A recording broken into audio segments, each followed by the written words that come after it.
Olá, amigos da UCEAV, amigos que são apaixonados por bichos, né? Por animais não humanos, pessoas todas que cuidam, que gostam, né? O meu agradecimento a vocês por todo o bem que puderem fazer e que façam e que fizeram e que ainda vão fazer por nossos irmãos menores, por nossos irmãos de jornada. Continuando um pouco o nosso tema, a gente vai falar um pouquinho a respeito da ciência. O que a ciência tem descoberto a respeito dos animais, né?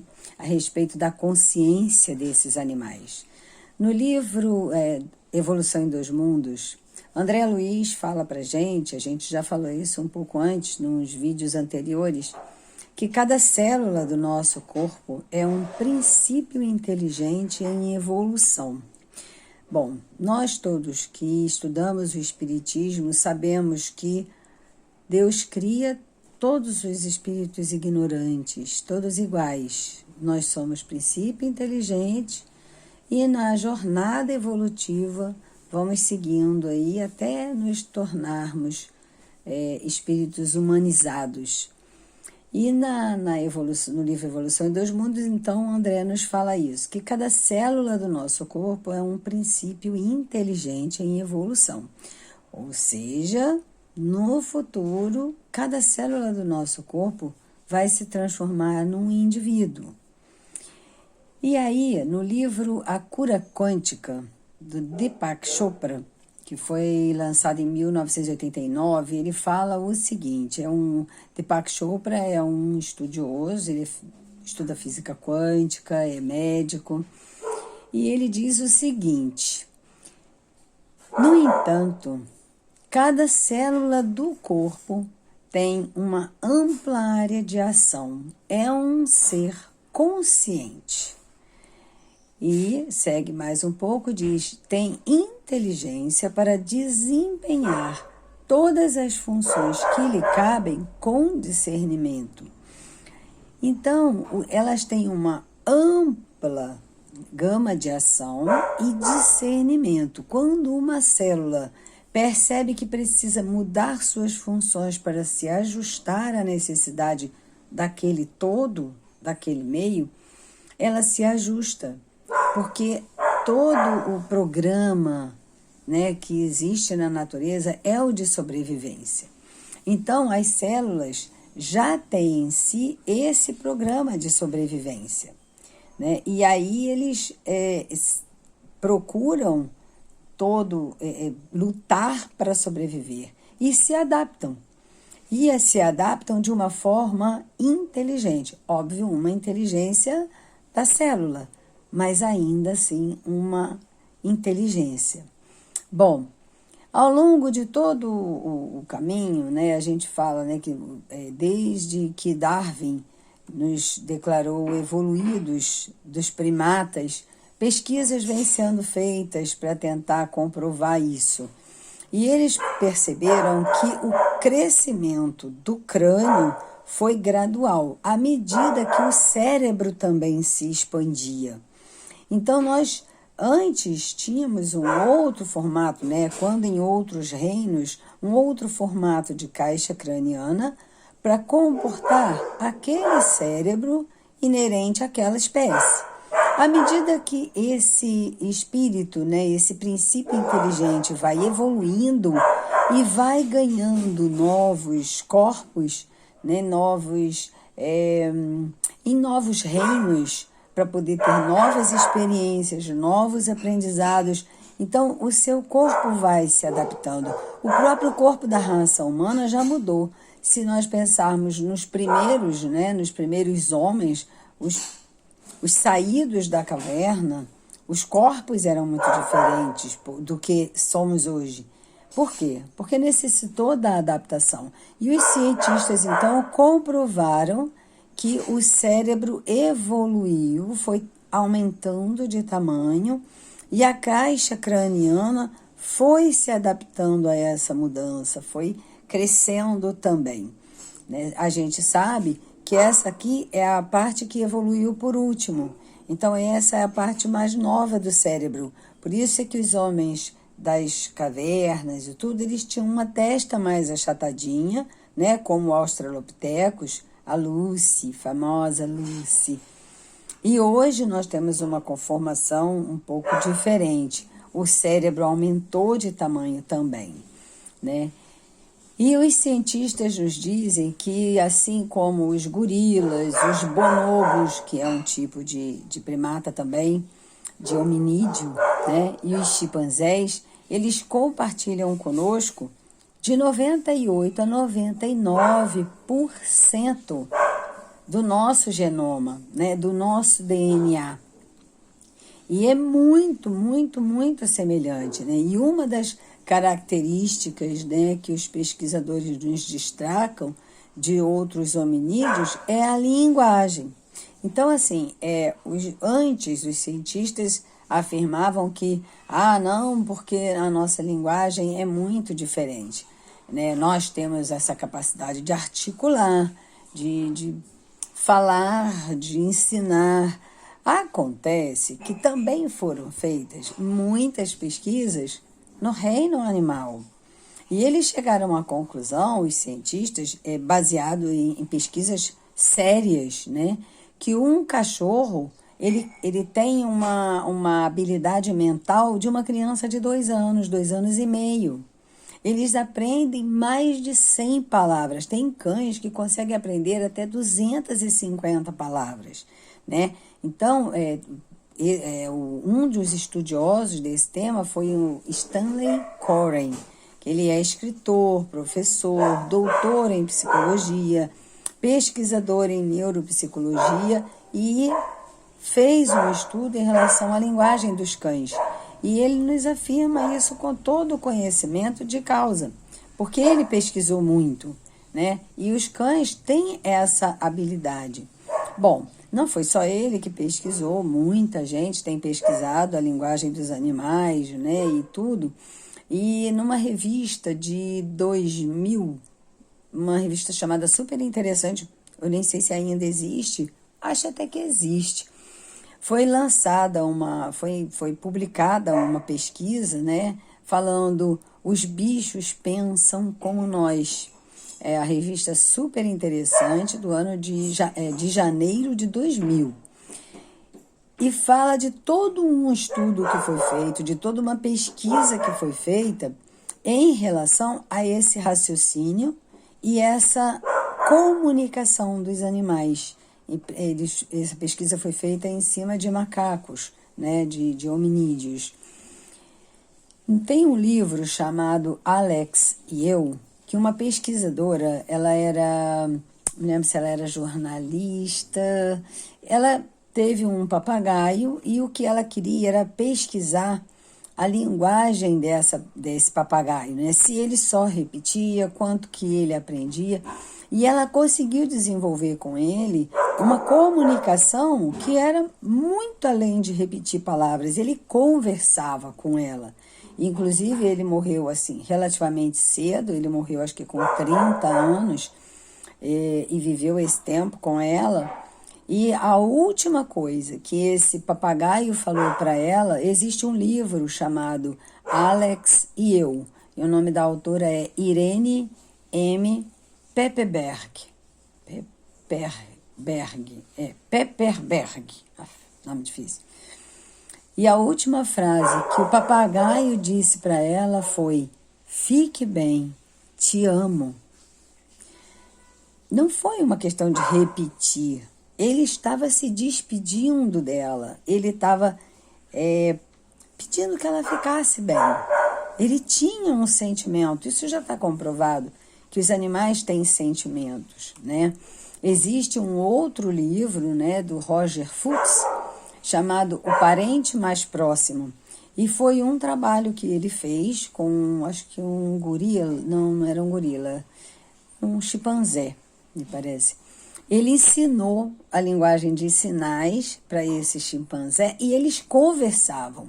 E o chimpanzé falava com ele coisas que não são só coisas que ele estivesse repetindo.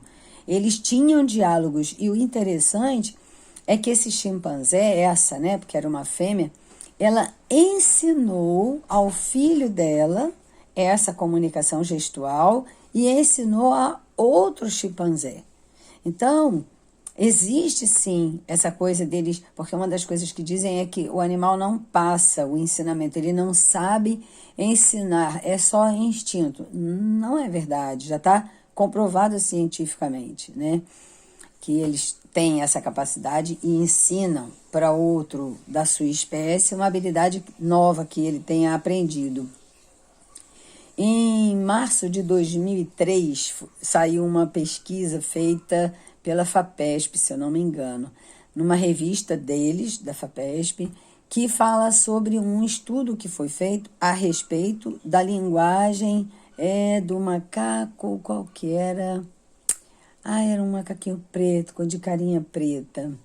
E eles ficaram impressionados com a capacidade de comunicação e a organização social entre esses macacos, né? Entre esse bando. Inclusive, entre eles, o líder não era o que era mais forte, e sim o que era mais amoroso com os filhotes, né? Inclusive, eu sei de um caso que teve um bando de macacos que o mais novo, né, lutou com o mais velho para pegar a liderança daquele grupo. E o mais velho era muito amado por todos do grupo, porque ele era bom com as mulheres, com as fêmeas, né, com as macacas, e era bom com as crianças. E esse macaco mais novo, que disputou com ele a liderança do grupo e ganhou, porque ele já era mais velho e não tinha tanta força, ele não era assim, ele era cruel. Ele não tratava bem as fêmeas e não tratava bem as crianças, ele maltratava os filhotes.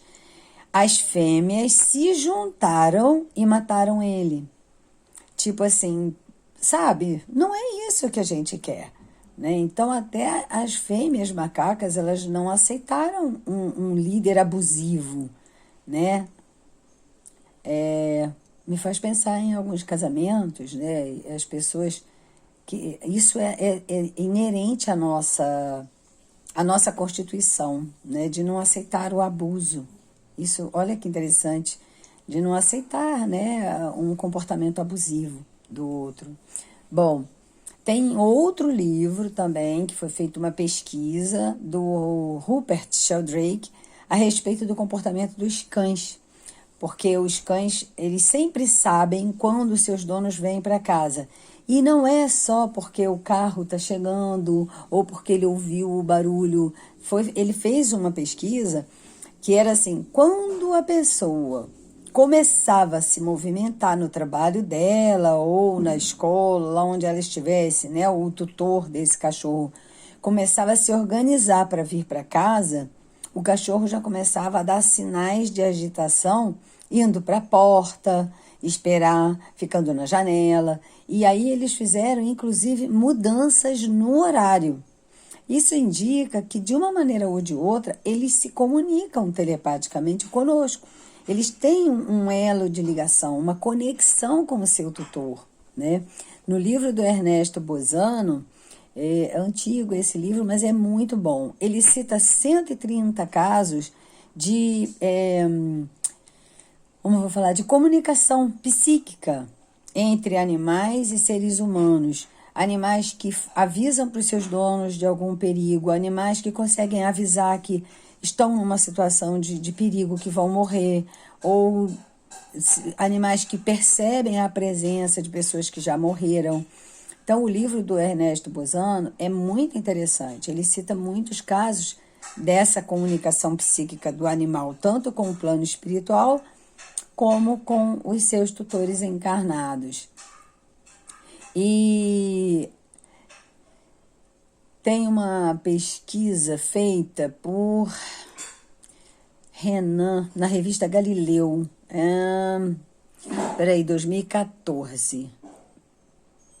Acho que é julho de 2014, que fala inclusive sobre uma pesquisa que foi feita entre os chimpanzés e os bonobos, e que fala exatamente sobre como essa comunicação dos bonobos e dos chimpanzés, só um instantinho, elas são semelhantes à nossa, né? O tanto que se aproximam. Inclusive, eles têm muitas vocalizações, diferentes vocalizações. Tem pesquisas que mostram, não sei se é essa exatamente, que existe, inclusive, bate-papo, conversa fiada entre os macacos, né? E que um outro que esteja próximo e que esteja ouvindo demonstra riso a respeito disso, demonstra interesse de participar daquela conversa. Então, eles têm um convívio social, né, também. Bom, Philip Lowe, que é um neurocientista, ele se uniu junto com mais 24 neurocientistas para fazer para redigir uma declaração sobre a consciência dos animais, né? Em humanos e não humanos, né? Consciência em humanos e não humanos. E eles dizem, olha, eu vou até dizer aqui o texto certinho, do jeito que ele falou.